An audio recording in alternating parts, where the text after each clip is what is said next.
le 15 janvier 2019, la Fédération a organisé une journée nationale de sensibilisation, information et formation sur les risques nano, nanosciences, nanomatériaux, nanotechnologie. Alors les enjeux sont multiples, santé au travail, santé publique, environnementale, économique, politique industrielle. Elles sont partout, mais c'est impossible de les voir. Et puis il y a plein de nanos. Il y a le nanotube de carbone, le nanosilice, le nano-argent, le dioxyde de titane, le noir de carbone. Cependant, on en trouve partout dans notre quotidien, dans nos automobiles, les cosmétiques, l'agroalimentaire, le pharmaceutique, l'électronique, tout ce qui est BTP. Donc dans le domaine de la santé, un des principes élémentaires qui n'est pas suffisamment appliqué, c'est le principe de précaution, qui est également résumé dans la position de la Confédération européenne des syndicats. Pour plus de transparence et de traçabilité, nous devons passer d'une logique de mise sur le marché à tout va des nanoparticules à une logique qui prend en compte le ratio bénéfice-risque et qui permet de trier l'utile, du futile, voire même de l'inutile. Alors les nanosciences sont des facteurs d'innovation et de potentiel progrès dans de nombreux domaines, avec des milliards d'euros qui sont investis, que ce soit en Europe, en Chine ou aux USA. Énormément d'argent public est investi dans la recherche, également en France. Le souci, c'est que la recherche en toxicologie ne représente qu'environ 5% du budget recherche, alors que finalement c'est un enjeu sociétal. Le registre R-Nano, comme on l'appelle, a été mis en place en France, et à titre d'exemple, pour l'année 2016, c'est 425 000 tonnes de nanoparticules qui ont fait l'objet de 10 300 déclarations pour 1300 entités déclarantes.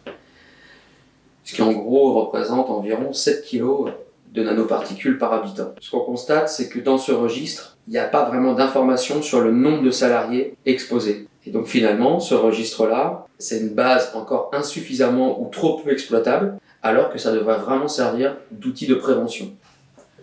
Entre 1 et 100 nanomètres, on se situe en gros à l'échelle du noyau de la cellule. Et à cette taille-là, les matières ont des propriétés extraordinaires qui peuvent les changer. L'or devient rouge, l'aluminium qui est habituellement inerte devient explosif. Le nanotube de carbone, on sait que ça a les mêmes propriétés physiques. C'est similaire à l'amiante, donc il y a un danger potentiel. En même temps, c'est 100 fois plus résistant que l'acier. Imaginez un éléphant qui tient sur une mine de crayon. Donc il y a des propriétés extraordinaires et en même temps c'est quelque chose de très léger. Donc on va retrouver ça par exemple sur les cadres de vélo en carbone, les raquettes de tennis, etc. Le nano-argent, lui, c'est un bactéricide puissant, donc on va le retrouver sur nos claviers de tout ce qui est numérique, les ordinateurs, dans les réfrigérateurs, les emballages alimentaires, les pansements. Donc c'est des propriétés plutôt positives. Le souci, c'est que ce bactéricide-là ne fait pas la différence entre les bonnes bactéries et les mauvaises bactéries. On pourrait dire que c'est un serial killer et qui tire sur tout ce qui bouge, avec dans ce cas-là des effets néfastes pour le corps. Le nanosilice, c'est un anti-agglomérant qui a des propriétés intéressantes dans l'industriel, surtout pour tout ce qui est en poudre, afin d'éviter les grumeaux. Donc ça, on va retrouver ça dans le sel blanc, le sel fin de table, le sucre raffiné, le chocolat en poudre des enfants, et on le retrouve sous le diminutif de E551. Le dioxyde de titane, c'est un pigment blanc très puissant qui à l'échelle nanométrique devient transparent et donc il donne un effet net et propre. Alors on va le retrouver sur des façades de bâtiments pour faciliter leur entretien et puis des nouvelles technologies comme les vitres auto-nettoyantes, les ciments d'épaulement anti-mousse, les dentifrices. On peut aussi le retrouver dans les tatouages de couleurs, dans plusieurs cosmétiques, y compris les anti-UV. On le retrouve sous le nom de E171. On le retrouve également dans les bonbons de nos bambins et des adultes pour ceux qu'on mange.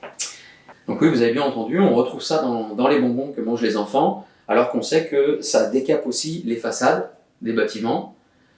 Donc là, c'est là qu'on peut se poser la question de bénéfice-risque, utile, inutile, voire même futile.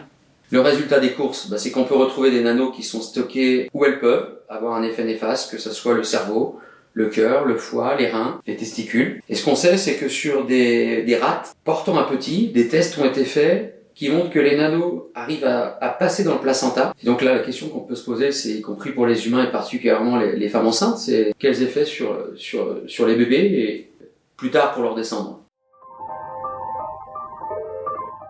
10 ans après le débat national sur le développement et la régulation des nanotechnologies, alors aujourd'hui, qu'en est-il? Il y a eu des avancées.